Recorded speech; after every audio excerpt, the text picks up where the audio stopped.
Hello hi friends, నా పేరు మహబూబ్. జోగులాంబ గద్వాల గట్టు మండలం ఆరగిద్ద గ్రామం. స్నేక్ ఆరగిద్దలు పట్టినాం. వచ్చి ఇక్కడ అడవిలో వచ్చి రీల్ చూస్తున్నాం.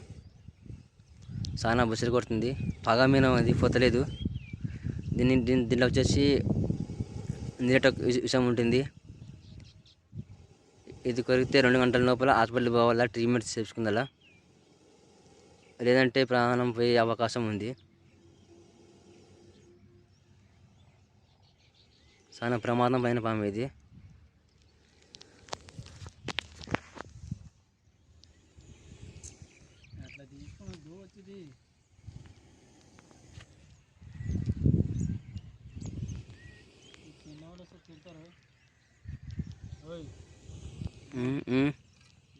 తిడతారు కానీ